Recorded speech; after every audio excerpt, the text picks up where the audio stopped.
ठाणे बोरिवली बोगदा प्रकल्पामुळे ठाण्यातील मुल्लाबाग येथील इमारतींमध्ये राहणाऱ्या रहिवाशांना होणारा त्रास दूर करण्याचा निर्णय घेण्यात आलाय। ठाणे बोरिवली दरम्यान बनणारा बोगदा मुल्लाबाग ऐवजी सत्यशंकराच्या भिंतीपर्यंत वाढवण्याचा निर्णय घेण्यात आलाय। या निर्णयामुळे स्थानिक रहिवाशांना वाहतूक कोंडीतून दिलासा मिळणार आहे। तसंच त्यांना होणारा धूळ आणि ध्वनी प्रदूषणाचा त्रास कमी करण्यासाठी बंदिस्त केलेल्या कन्व्हेयर बेल्टद्वारे राडारोडा वाहून नेण्याचा निर्णयही घेण्यात आलाय। ठाणे बोरिवली बोगद्याच्या कामातील ठाण्यातील घोडबंदर येथील 5 इमारतींमध्ये राहणाऱ्या रहिवाशांनी विरोध केला होता। या कामामुळे वाढणारा धुळीचा त्रास आणि दररोज 300 ते 500 डंपरच्या वाहतुकीमुळे येथील रहिवाशांनी मुल्लाबाग येथील बोगद्याचं काम तात्काळ थांबवण्याची मागणी करत आंदोलन केलं होतं। रहिवाशांच्या या आंदोलनाची दखल घेत आज खासदार नरेश म्हस्के यांच्या पुढाकारानं उपमुख्यमंत्री एकनाथ शिंदे यांनी या प्रश्नावर सह्याद्री अतिथीगृहात विशेष बैठक घेतली। या बैठकीला प्रामुख्यानं मुल्लाबाग रहिवासी संघांच्या प्रतिनिधींचं म्हणणं ऐकून घेऊन त्यांची अडचण समजून घेण्यात आली। नंतर त्यांच्या मागणीनुसार हा बोगदा मुल्लाबाग ऐवजी सत्यशंकरच्या भिंतीपर्यंत वाढवण्याचा निर्णय घेण्यात आलाय। तसंच या मार्गावर सध्या वाहतूक कोंडी आणि वायू प्रदूषणाचा त्रास कमी करण्यासाठी कन्व्हेयर बेल्टवरून नेण्यात येणारा राडारोडा आच्छादित करून त्यानंतर तो वाहून नेण्याचा निर्णय घेण्यात आलाय। या बेल्टवरून वाहून आणला जाणारा राडारोडा नंतर युनिएपेक्स कंपनीच्या आवारात डंपर आणि टिप्परमध्ये भरण्यात येईल आणि त्यानंतर तो घोडबंदर मार्गे वाहून दुसरीकडे नेण्यात येईल असं या बैठकीत निश्चित करण्यात आले। तसं केल्यास स्थानिकांना वाहतूक कोंडीचा तसंच धुळीचा त्रास होणार नाही। तसंच कन्व्हेयर बेल्टवरून टाकलेला राडारोडा आच्छादन टाकून बंदिस्त करण्यात येणार असल्यानं तो रस्त्यावर पडून चिखल होणार नसल्यामुळं ऐन पावसाळ्यात रस्ते चांगले राहतील आणि रहिवाशांची ती अडचण देखील दूर होईल। तसंच हे काम वेळेत होतं की नाही हे पाहण्यासाठी MMRDAच्या वतीनं नोडल ऑफिसरची नियुक्ती करण्याचे निर्देशही शिंदे यांनी या बैठकीत दिले आहेत। महाराष्ट्रातील भगिनींना आधार देणारी राज्य शासनाची मुख्यमंत्री माझी लाडकी बहीण योजना।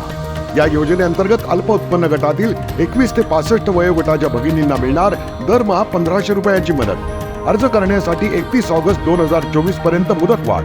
कुटुंबाचं वार्षिक उत्पन्न 2.5 लाख रुपयांपेक्षा कमी असलेल्या महिला पात्र। कुटुंबाकडे पिवळं किंवा केशरी रेशन कार्ड असल्यास उत्पन्नाचा दाखला आवश्यक नाही। पांढरं रेशन कार्ड असेल किंवा रेशन कार्ड नसेल तर कुटुंबाचं वार्षिक उत्पन्न 2.5 लाखांपेक्षा कमी असल्याचा दाखला आवश्यक। योजनेसाठीचा ऑनलाईन अर्ज नारी शक्ती दूत ॲपवरून किंवा पोर्टलवर भरता येईल। ज्या भगिनींना ऑनलाईन अर्ज भरता येत नसेल त्यांच्यासाठी अंगणवाडी, ग्रामपंचायत, वॉर्ड ऑफिस, सेतू सुविधा केंद्रामध्ये किंवा आशाताई बचत गटाच्या CRP यांची मदत उपलब्ध। आता आपल्याला अभिमानानं म्हणता येईल, सुखी आणि सुरक्षित आहे माझी लाडकी बहीण।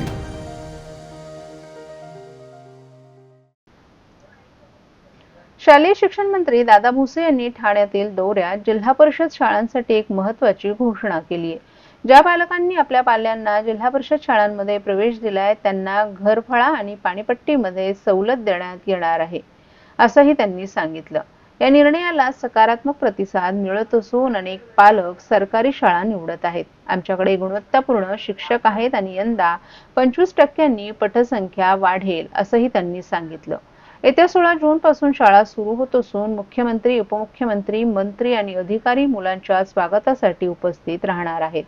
पहिल्या दिवसापासून गुणवत्तापूर्ण शिक्षण दिलं जाईल असंही त्यांनी आश्वासन दिले।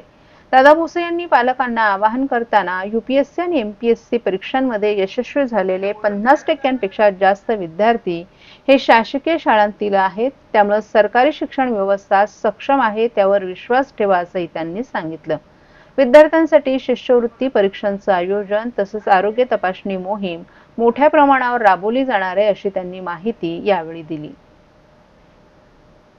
ग्रामपंचायतीने अतिशय सकारात्मक प्रतिसाद त्या ठिकाणी द्यायला घेतलेला आहे। काही ग्रामपंचायतींनी मग जे आपले पालक आपल्या पाल्यांना जिल्हा परिषदच्या शाळेत प्रवेश देतील त्यांचं घरपट्टी, पाणीपट्टी सूट देण्याचा निर्णय केलेला आहे। त्या सर्वांचा मी आभार व्यक्त करतो, त्यांचं अभिनंदन करतो।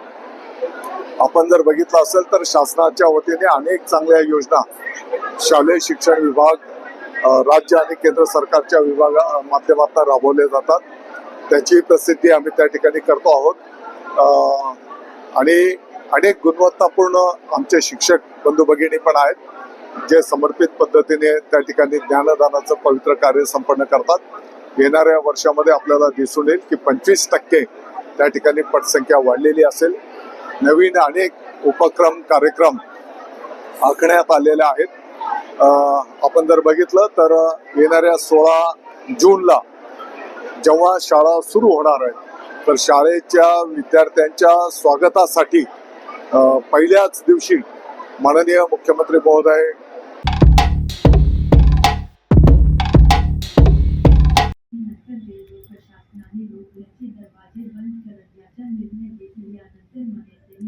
मागील काही वर्षांपासून मुंबई उच्च न्यायालय सातत्यानं पर्यावरणपूरक गणेशोत्सव साजरा करण्यासाठी आग्रही आहे, मात्र त्याला स्थानिक स्वराज्य संस्था साथ देत नव्हत्या। मात्र यावर्षी पहिल्यांदाच ठाणे आणि कल्याणसारख्या महापालिकांनी 6 महिन्याआधीच कंबर कसली असून मूर्तिकारांना मोफत शाडूची माती आणि विना मोबदला तात्पुरती जागा देण्याची घोषणा करण्यात आली आहे। त्याचप्रमाणे वाटपही करण्यास सुरुवात झाली आहे। अशा पार्श्वभूमीवर आज उच्च न्यायालयानं छोट्या मूर्त्यांसाठी पीओपी बंदी हटवून प्रशासनाच्या प्रयत्नांवर एक प्रकारे पाणी फिरवले असल्याच्या भावना व्यक्त केल्या जात आहेत। पीओपीच्या छोट्या गणेश मूर्तींचा प्रश्न संपला तरी पीओपीच्या मोठ्या गणेश मूर्तींच्या विसर्जनाबाबत राज्य सरकार काय तोडगा काढणार याकडे आता सर्व सार्वजनिक गणेशोत्सव मंडळांच्या नजरा लागल्या आहेत। दरम्यान यंदाच्या गणेशोत्सवात छोट्या पीओपीच्या मूर्ती बसवण्यास परवानगी देण्यात आल्यामुळे अनेक गणेश भक्तांना मोठा दिलासा मिळालाय। नव्या सुधारित नियमावलीनुसार छोट्या आकाराच्या पीओपी मूर्ती बनवण्यावर, त्यांची व्यावसायिक विक्री करण्यावर कोणतीही बंदी नाही, मात्र त्यांचं विसर्जन हे केवळ कृत्रिम तलावातच केलं जाईल यावर सर्वांचं एकमत झाले। आता सर्वात मोठा प्रश्न आहे तो म्हणजे मोठ्या सार्वजनिक गणेशोत्सव मंडळांचा। अशातच त्या मोठ्या गणेश मूर्तींच्या विसर्जनाबाबत राज्य सरकारला सर्व प्रमुख मंडळांशी बोलून तोडगा काढण्याचे निर्देश मुंबई उच्च न्यायालयानं जारी केलेत। मुंबई उच्च न्यायालयानं राज्यात लागू केलेल्या पीओपी बंदीला काही मूर्तिकार संघटनांनी उच्च न्यायालयात आव्हान दिले। संपूर्ण राज्यभरात चालणारा उत्सव आणि त्यावर आधारित व्यावसायिकांची संख्या पाहता राज्य सरकारनंही यात नरमाईची भूमिका घेतली आहे। या विषयावर राज्य सरकारतर्फे केंद्रीय प्रदूषण नियंत्रण मंडळाला डॉक्टर अनिल काकोडकर यांच्या अध्यक्षतेखाली समितीचा पाठवलेला अहवाल मान्य झाल्याचं काल याचिकाकर्त्यांनी उच्च न्यायालयात स्पष्ट केले। त्यानुसार यंदा गणेशोत्सवात छोट्या पीओपी मूर्ती कृत्रिम तलावातच विसर्जित केल्या जातील या अटींवर त्यांना परवानगी देण्यात आली आहे। दरम्यान उच्च न्यायालयाच्या निर्देशानुसार प्रत्येक मूर्तीवर मागच्या बाजूला लाल रंगाची खून पीओपी ओळख पटवण्याकरिता असणं अनिवार्य करण्यात आले।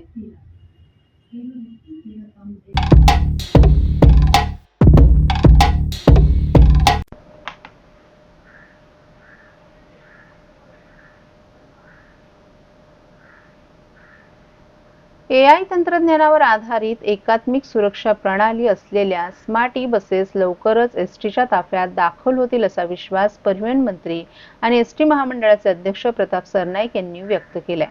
ते पुण्यामध्ये स्मार्ट बस सादरीकरणाप्रसंगी पत्रकारांशी बोलत होते। राज्य शासनाचं वाहनांना प्रोत्साहन देण्याचं धोरण एसटी महामंडळानं अंगीकारलं असून भविष्यात घेण्यात येणाऱ्या स्वमालकीच्या 5000 बसेसपैकी दरवर्षी किमान 1000 बसेस या बसेस घेण्याचा निर्णय घेण्यात आल्याचंही त्यांनी सांगितलं। अर्थात या बसेस देखील AI तंत्रज्ञानावर आधारित एकात्मिक सुरक्षा प्रणाली बसवलेल्या असाव्यात अशा सूचना संबंधित बस तयार करणाऱ्या कंपनीला आम्ही सांगितले। त्यानुसार त्यांनी उत्तर प्रदेश परिवहन महामंडळासाठी तयार केलेल्या स्मार्ट बसेसचं सादरीकरण करण्यात आलं। नव्या बसेसमध्ये चालकांच्या हालचालींवर लक्ष ठेवणारे AI तंत्रज्ञानावर आधारित CCTV कॅमेरे बसवण्यात येणार आहेत। गाडी चालवताना जर चालक जांभया देत असेल किंवा मोबाईल वापरत असेल तर सदर कॅमेरे मागील प्रवाशांना याबाबत अलर्ट करतील। तशा प्रकारचा धोक्याचा अलार्म देखील वाजवला जाईल अशी यंत्रणा नव्या स्मार्ट बसेसमध्ये असणार आहे। तसंच महिलांची सुरक्षितता लक्षात घेत प्रवाशांच्या हालचालींवर लक्ष ठेवण्यासाठी देखील बसमध्ये 2 CCTV कॅमेरे बसवण्यात येणार आहेत। बसला अचानक आग लागल्यास ती आग अल्पावधीत विझवण्यासाठी फोम बेस अग्निशामक यंत्रणा बसमध्ये असावी असं मत यावेळी सरनाईक यांनी व्यक्त केलं। याबरोबरच स्वारगेटच्या घटनेनंतर बंद बस ही कोणत्याही बाह्य हस्तक्षेपामुळे उघडली जाणार नाही। तसा प्रयत्न केल्यास धोक्याचा अलार्म वाजेल अशी यंत्रणा देखील नव्या स्मार्ट बसेसमध्ये बसवण्यात येणार असल्याचं परिवहन मंत्री प्रताप सरनाईक यांनी सांगितलं।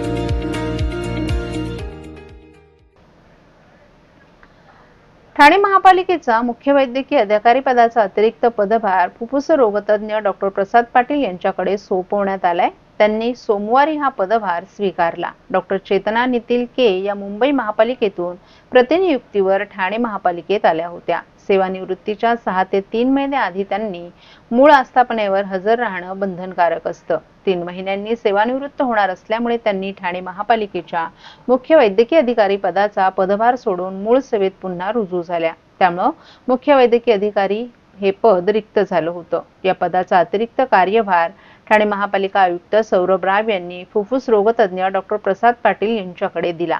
डॉक्टर प्रसाद पाटील हे कळवा येथील छत्रपती शिवाजी महाराज रुग्णालयात फुफ्फुस रोगतज्ञ म्हणून कार्यरत होते. त्यांच्याकडे कोरोना विभागाची जबाबदारीही देण्यात आली होती. तसंच सध्या ते क्षयरोग विभागाचे प्रमुख म्हणून काम पाहत होते आणि त्यांनी केलेल्या कामामुळे क्षयरोग निर्मूलन कार्यक्रमात ठाणे महापालिकेचा राज्यात 4था क्रमांक आलाय.